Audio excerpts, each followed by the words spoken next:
Hey, y'all, welcome to CrossPolitic on the Fight Laugh Feast Network. We're just up here fighting. Pardon me? We're just up here fighting. Yeah, so Pastor Toby's flying home. He's got to preach at church tomorrow. We're at AmFest 2025. We didn't need him no way.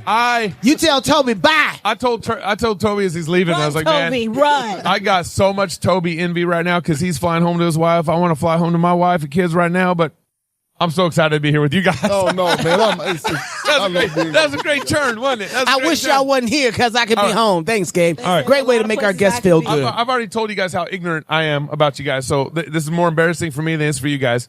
Vince, what's your website? What's your ministry? What? Just summarize what you're doing real quick for our listeners. My website is vincespeakstruth.com. That is vincespeakstruth.com. A little bit about myself. I was born on a cotton plantation in Haywood County, Tennessee. My father was a sharecropper.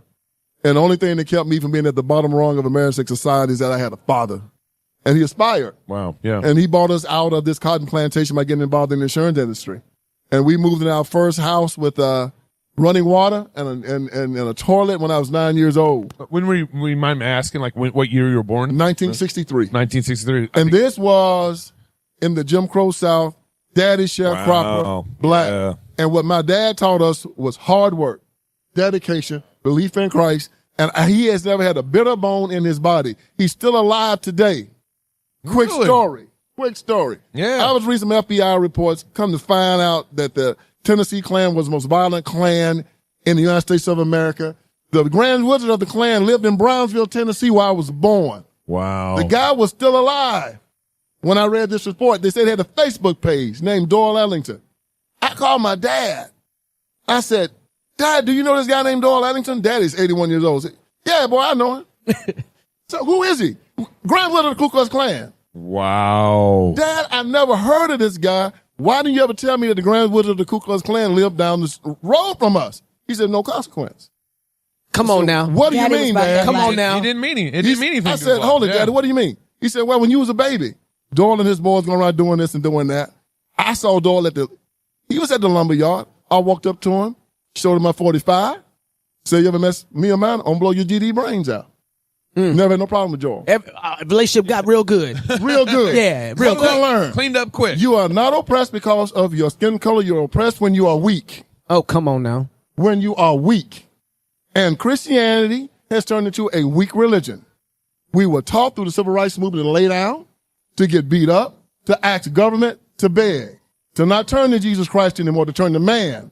Are we supposed to turn to man or turn to God? God. And because of that, we become weak. America's becoming weaker. The black man is really completely weak. Right. He's pitied. He's not respected. We have to bring that back. That's why I love you guys. Y'all talk about this masculine Christianity, turning back to God, turning back to strength, turning back to the founders of this nation, standing on principle, not on government, but on God. Don't act like you listen to our show. Don't act like you listen. You don't listen. I learned that in Tennessee from my father, and I'm still there Vince, with you that's great, That's why I love you guys. Wait, how old is your father? Thank you for that intro. Hey, I want to get to April. Well, real quick, everybody knows who April is. Everybody knows. I just know she's just Atlanta, because you're Georgia. ignorant, don't mean everybody else. You know? Yes, that's right. Everybody knows. She got more subscribers than all of us put together. All right, so everybody. That is true. We're going to get to April in just a minute. But how old is your father? My dad's 83 now. 83. Yeah. You know what's funny? So I'll say this real quick and then we'll jump into April. My wife's grandmother died at 80 in 2020. And I went through her whole life with her before she died on video just to get a history for the great-great-grandkids and beyond. And even for ourselves. Grew up in the South in Florida. 1939 is when she was born, I believe. And so like just talking about that era. And by the time she got to 50, she had not brought up anything about like prejudice or racism or having to deal with anything in the South that we think. And she lived through it. And she lived through all of it. And so I said, Grandma, so she's like 50 and she's in Minnesota, right? At this point of her telling the story. And I said, Grandma, how come you haven't brought up any racism or the things that we expected you'd be going through? And she looked at me. She said, oh, baby, they wasn't going to do anything to me anyway.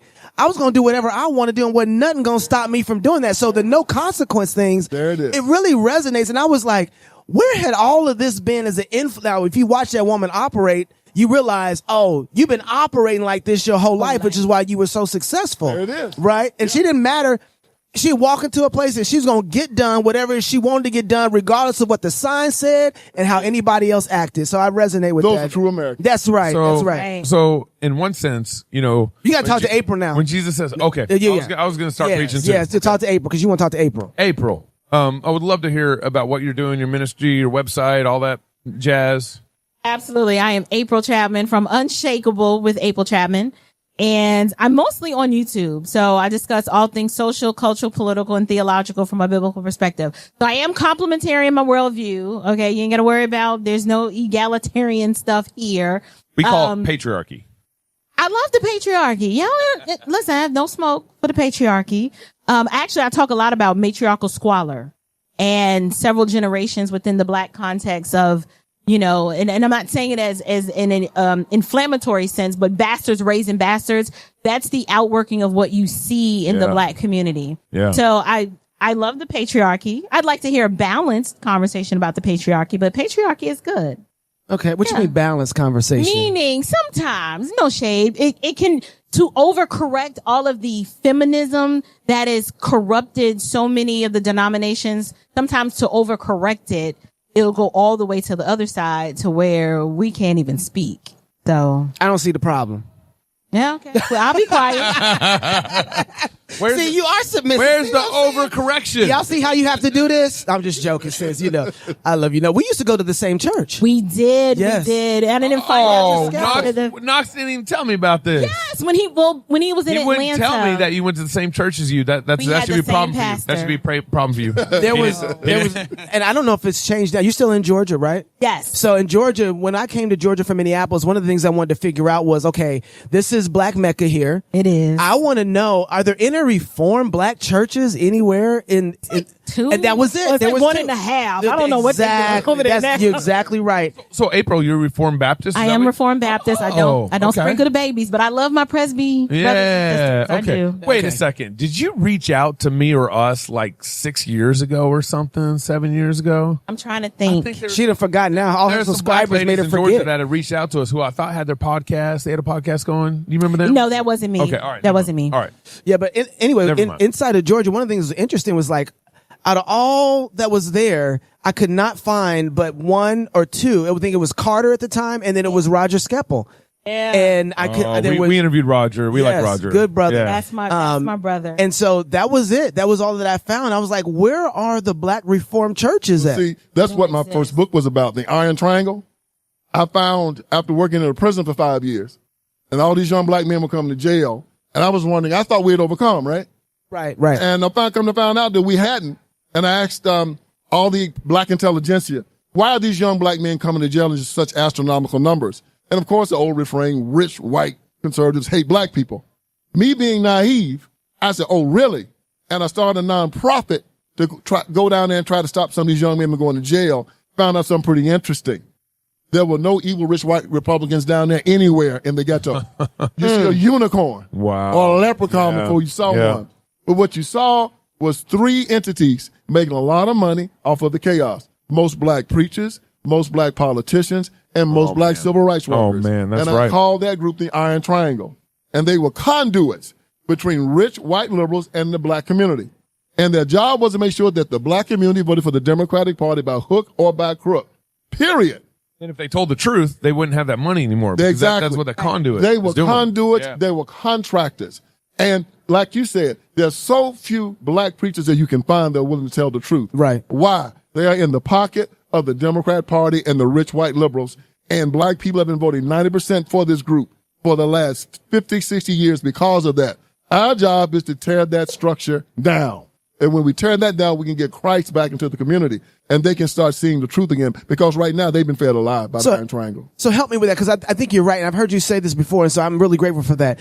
But help me understand, why are we 13% of the population and yet very targeted? Like we're more than 13% of the population. That's one question. Yeah. The other one is, how do we start and begin to rebuild it so that that's not how we started.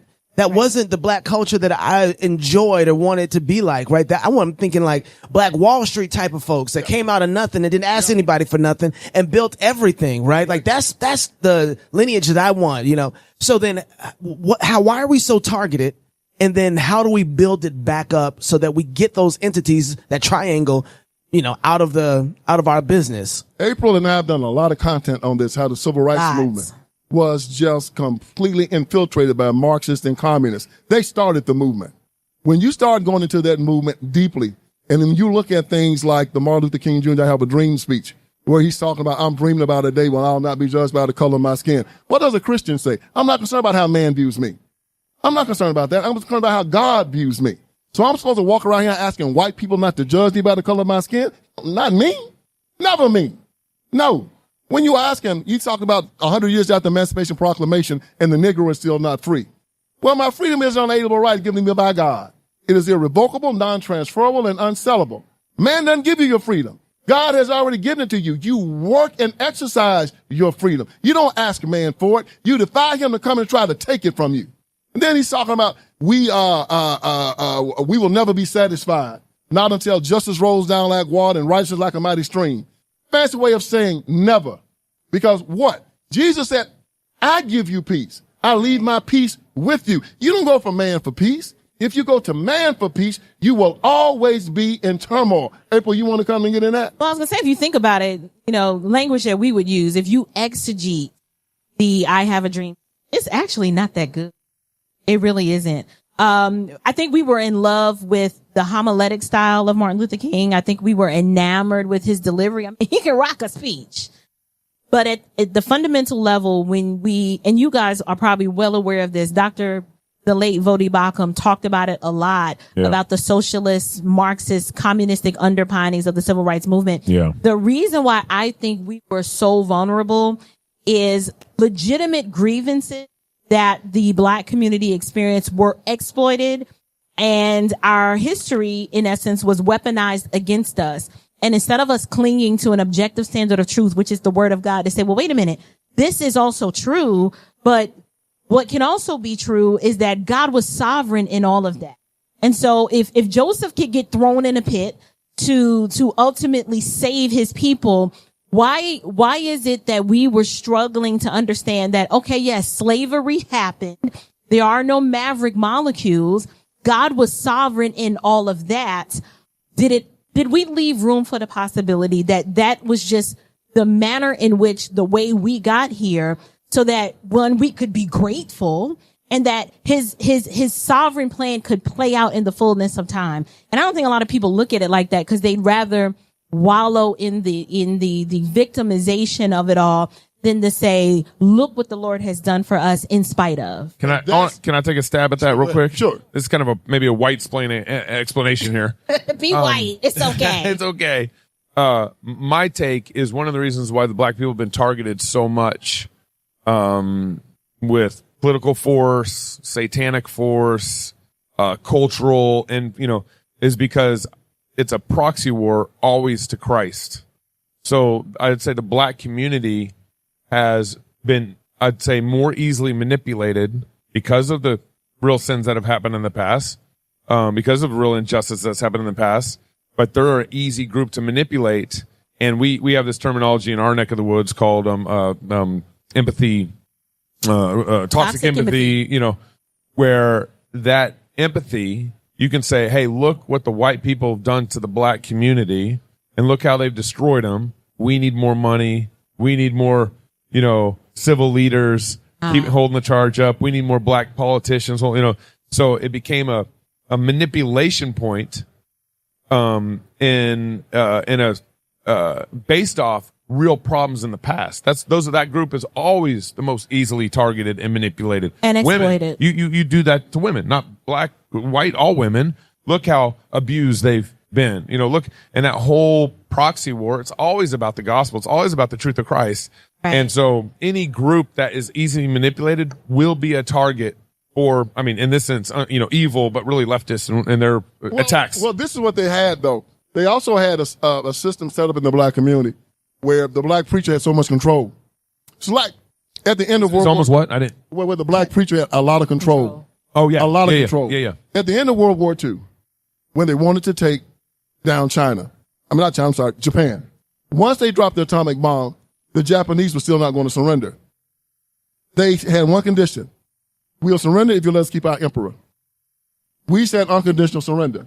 But then Harry Truman got smart. He said, hey, we can use the emperor to control the people because the people listen to the emperor.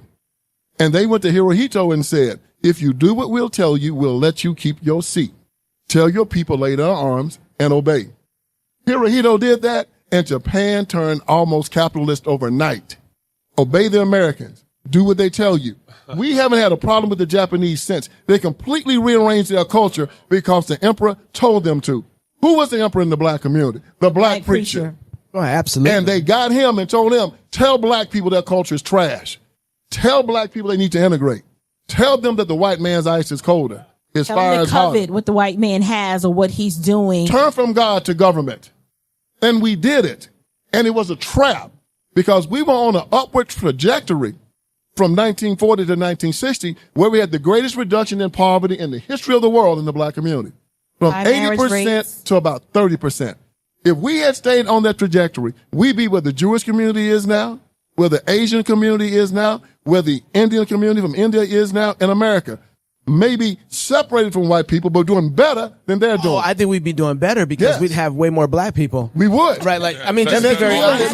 We had our own institutions. That's We didn't want to have abortion. Right. The family would still be together. The father would still be there. And they usurped it with the civil rights movement and destroyed all of it. Why did we buy that? I don't understand. Like, the black preacher who was easy compromised from slavery. I see. All they had to do was give him a little money. He was set up from the plantation to control the black community. The master allowed him to exist for control. Gunnar Dahl in his book, The Negro Problem in America, has a whole chapter on this, many chapters, that said that the Negro preacher propagated slavery. He was a tool of the white establishment to keep the black community exactly where they wanted it. And when we look at our history, we find that to be true. Even when we deal with Martin Luther King Jr. and his nemesis, James Jackson, they both had one thing in common. They both wanted integration. And they both wanted government interference. So help me work through the immigration thing, integration thing. Because I think when people hear integration, they're like, that's great. That's fantastic. Don't we want integration? So not at the hands of government. Right. As long as we choose it. It's integration, then it's segregation, and then it's desegregation in the middle. Yeah. Desegregation means we're not going to force you to do either. If you want to separate, separate. If you want to come together, come together. Yeah. But we're not going to use the law to separate you. We're not going to use the law to make you come together. You have the right to choose. And that's what most people were fighting for, except for the civil rights community. Yeah, that's what I'm sorry, go ahead, I was going to say, economically, if you think about it, let's say Vince has a product. He's going to be white for a second. Suits. He sells white suits. He sells the best suits in town. Yes. He's the white guy that does it. Yeah. And there are all these black people over here who like, listen, if you want good suits, you got to get them from Vince. Economics would have solved this if it would have, because it was already happening in the South. Right. They were like, listen, all of this segregation is bad for business. Black Wall Street. Right. Move the artificial barriers out the way and let commerce happen naturally. Yes. And it was happening. There are stories even down in Stone Mountain, Georgia, where the KKK was assembling on the top of the mountain, doing what they do. When it came to economics, it was a cooperative effort where the black people were doing business with the white people and they were not having any problems. It would have eventually worked itself out. But the moment you have to do it at the hands of government is when it becomes a problem. What do you guys think right now? I mean, I went on Jason Whitlock's show and we had a little tiff back and forth on saving black culture. Tell me about it. Jason says, no, burn it all down. He's like, no saving black culture. You can't save it. Black culture is horrible. You can look on X, you can look anywhere. It's like black culture is bad. Burn it all down. There's nothing redeemable about it. And I look at black culture and I'm like, whatever that is that you currently see is not to me what black culture actually is. It's what it's turned into because of the federal government coming. This is federal government's kids. So that's who's trained them. That's who's educated them. That's who's discipled them. And so this is what it looks like. Cause honestly, if you put blindfolds on, you say, okay, who's been educated by the government? They all act and look and engage the exact same way. And so I'm trying to fight for, and I need a better term here, but is black culture worth saving? I can remember when they started saying hip hop was a culture. And I said, where did that come from? Yeah. I mean, R&B wasn't a culture. Blues wasn't a culture. Rock and roll wasn't a culture. How did hip hop become a culture? They were planning it then from the left to infiltrate our communities and do what they're doing to our people. Black culture is what we are. That's hip hop culture. It is something alien. And I said at the TP USA Rise event the other night, I said, they have to start seeing us. We have to start showing them we're not a bunch of cornballs. We're not a bunch of nerds. We have families. We have houses. We have money. We have careers. Which culture, which life do you want? Running the streets, 4 baby mamas, drinking 40s on the porch? That's hip-hop going culture, to you're jail? saying. That's hip-hop culture. But black culture is our culture. We haven't changed. We have to show there's a line of demarcation between us and them. As I said on the documentary Race War, I have nothing in common with these people. Nothing. We are not like them. Since I'm the minority here, we're one in Christ Jesus. I'm a minority. Amen. How's it feel, Gabe? there was this debate going on where black culture, this is in the white Christian world, happened about a month or two ago, where they were saying that, if you come to our church and you bring your black culture with us, you can't be a member until you repent of your black culture. And that is so synonymous with other fights that are happening in our land right now. And this kind of, some of the distinction here, I think is super helpful. But like the painting of what's happened with you guys. And I think, but now part of the problem. What you mean, you guys? Well, let me put it this way. Oh, look at you. part of the problem here is that, what is it like in Chicago? Like black crime is very high, and there's kind of this disproportionate, not just Chicago, around the country. And around the country, there's kind of this disproportionate, blacks make up a smaller percentage of our country, but higher crime rates. Okay. Right. So there is that statistical problem. But the problem I have is, I mean, I played college basketball. I was the only white guy on my team. Like I grew up in Dallas, Texas. You got hoops? And long time ago, sister. Look at you. But part of the problem is I don't hear enough black culture speaking up against that problem. You don't hear it, but it exists. I know it exists. Yeah. But the problem is what I hear is FBI crime statistics. Right. What I hear is Al Sharpton. What I hear is all the black plight, we're getting screwed constantly. Right. And then I hear the crime statistics. I'm like, well, you guys kind of deserve it. Look at all the, crimes. You see what I'm saying? You see what I'm trying to paint a picture. It's like, I know black culture's good. I have, that's why I brought up the basketball thing. I had tons of black friends all my life.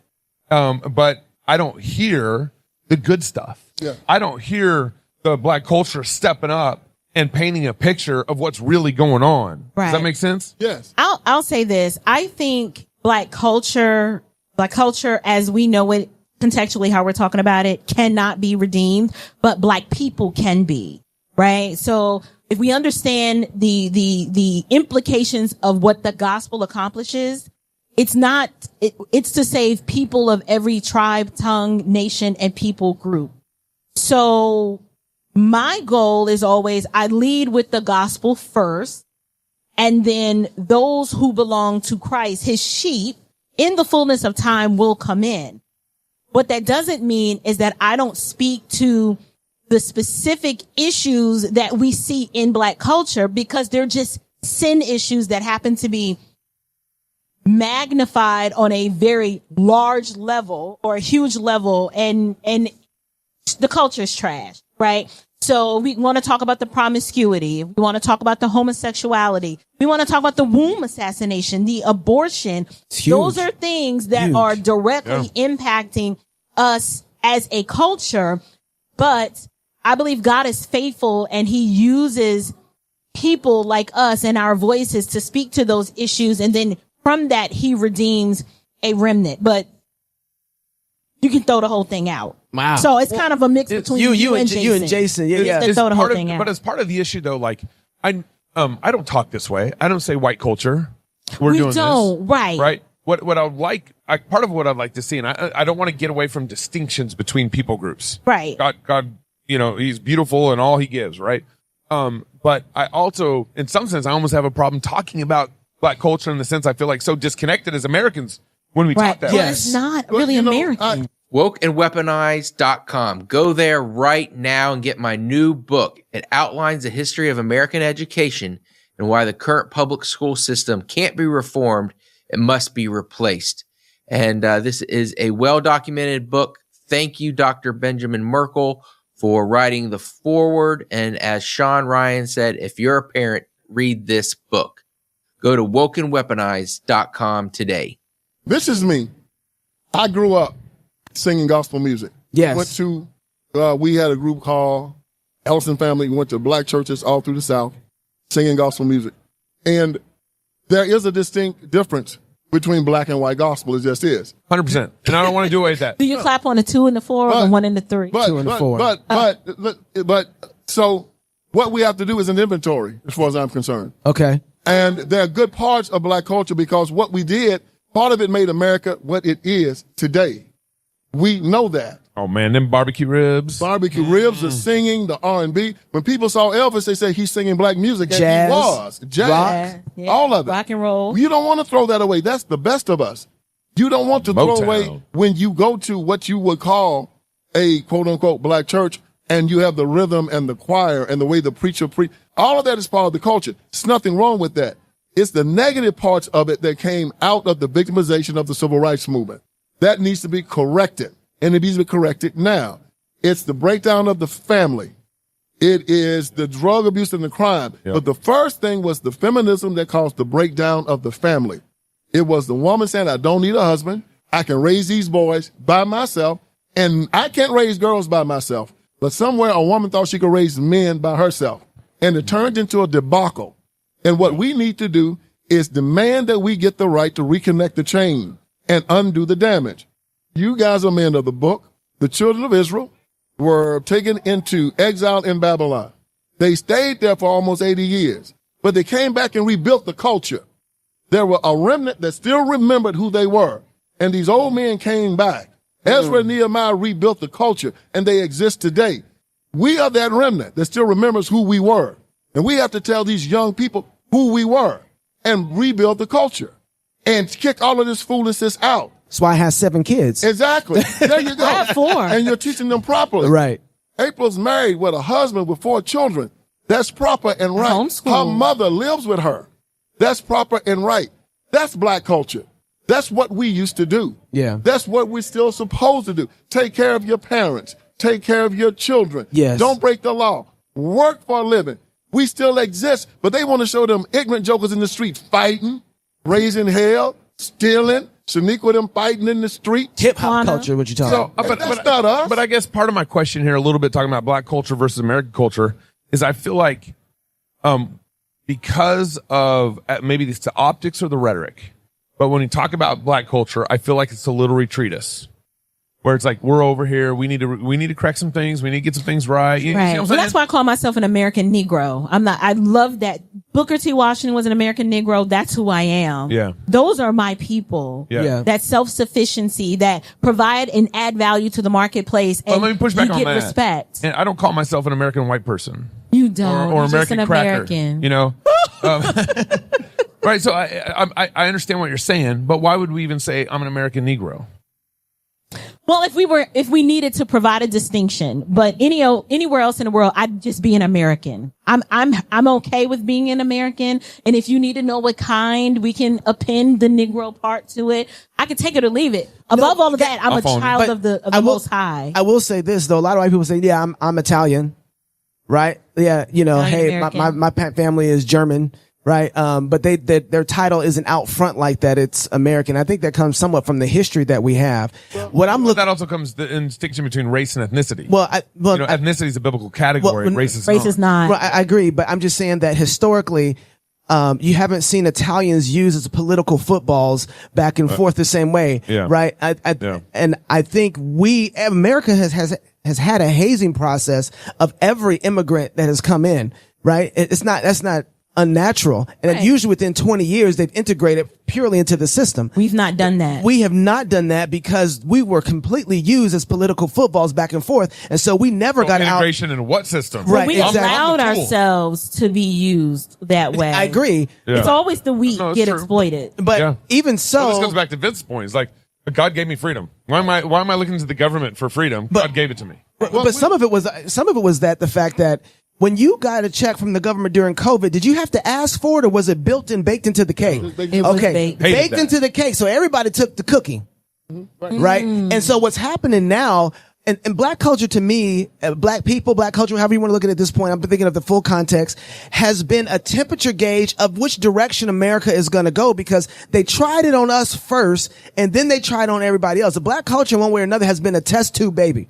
Like, let's test it and see. And now where black people were in 1960s, 1950s is kind of where white people are right now. Where you get the Moynihan report and it says, look, this is a very dangerous thing. Yeah. Black culture and the parenthood is falling apart. And he got it. He's like, if this falls apart, it won't be too long till the rest of American society follows a direct direction. You know what happened after that report, right? They rejected it. Lyndon Johnson said, take this to the civil rights community. That's right. And we will put the black man back in the head of his family. Because that's what Moynihan said he wanted to do. Right. Instead of using the money for welfare, we need to use all of this money to put the black man back at the head of his family. They took it to the civil rights community. The civil rights community completely rejected it. Because of those black feminists. The feminists said, no, marriage is like slavery. If you're going to use that money, we want to use it to put the woman in the head of the family. And they put the man out clause and welfare. And it was the civil rights community that did it. Martin Luther King Jr.'s fingerprints were all over that. They said no to it. And in one generation, we went from 75% of our children being born to two-parent families to 75% being born out of wedlock. Yep. And it was the civil rights acts and the civil rights community that did it. And they still, right now, even when they did welfare reform, they always resist it. And every time it comes up, they resist it. Because even Ralph Abernathy said in his book, And the Walls Came Tumbling Down, he said that he saw that welfare was destroying the black family. He went to black politicians and said, look, y'all, we got to do something about this. And he said this. He said it pleased them to have 2 and 3 generations of black people on welfare because they could be controlled. And that's when Ralph said he went to, and he endorsed Ronald Reagan because Ronald Reagan had introduced welfare reform in California for president. They wanted it that way. It's too easy to change it. They can have school choice tomorrow if they vote for it. They don't want it. They can set up a plan tomorrow to help put the family back together. They don't want it. They can put a plan up tomorrow to get the drugs off the street by giving black people the ability to defend themselves in these neighborhoods and not depend on police. They don't want it.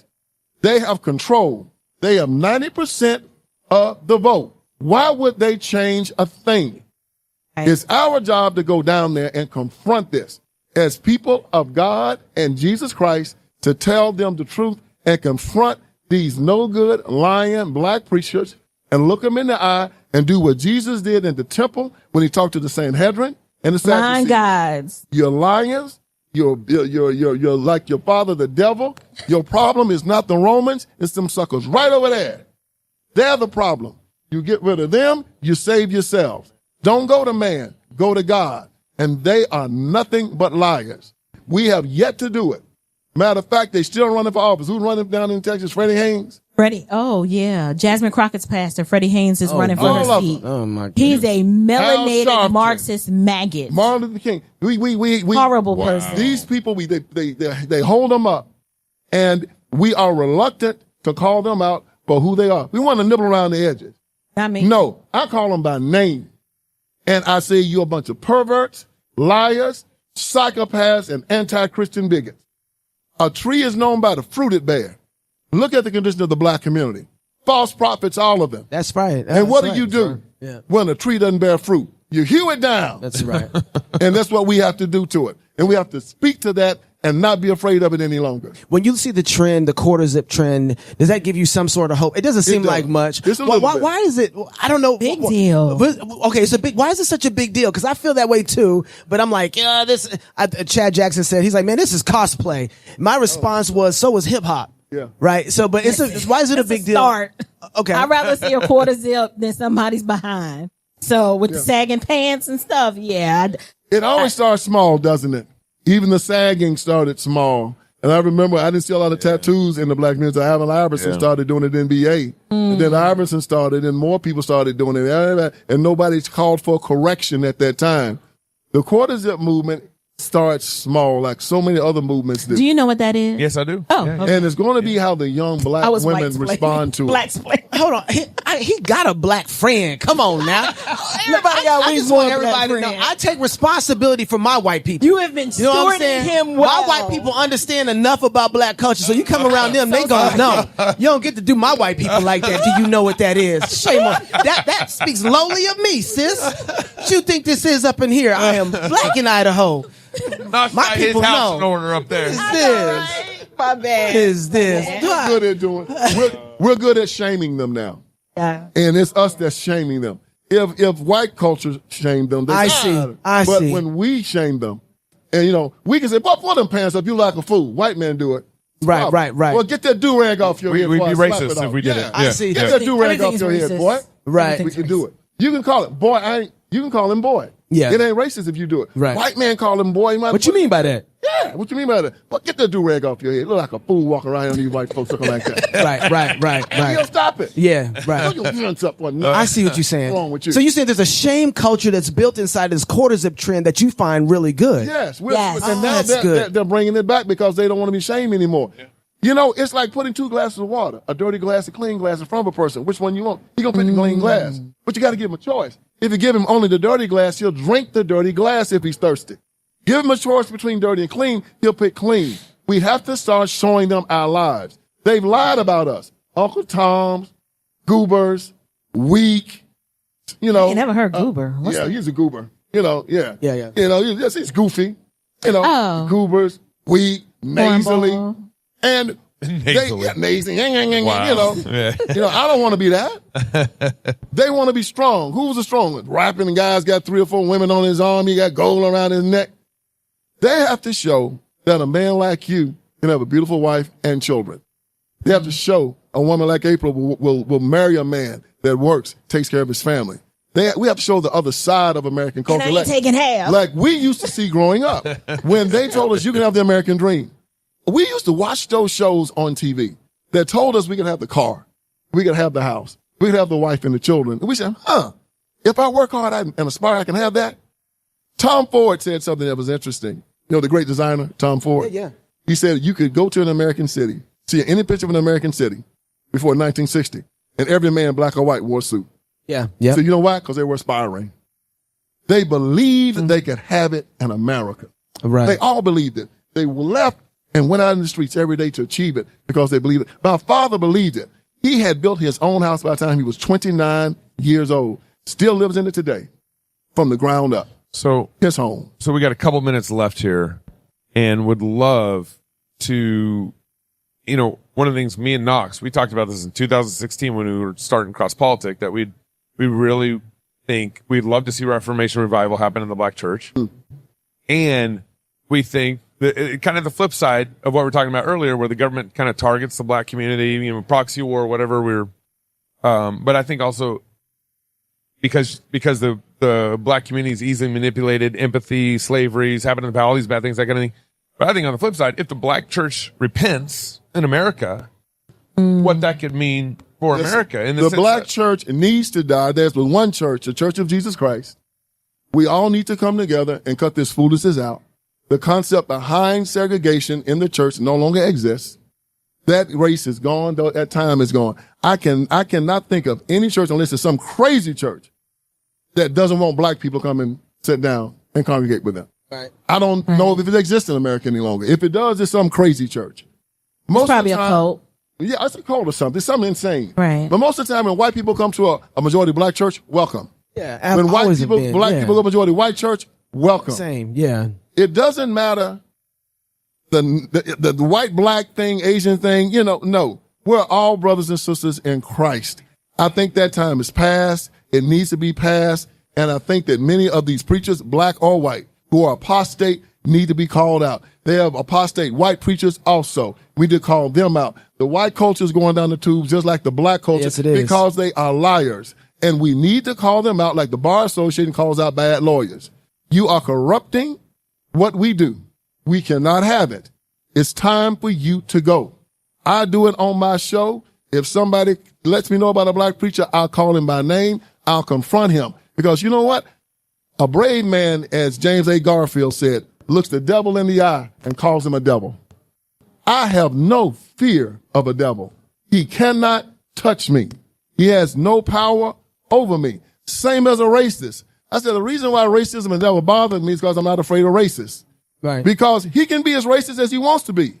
He steps to me, I'm going to deal with him. So guess what? I never have a problem with them. Right. Just like my father.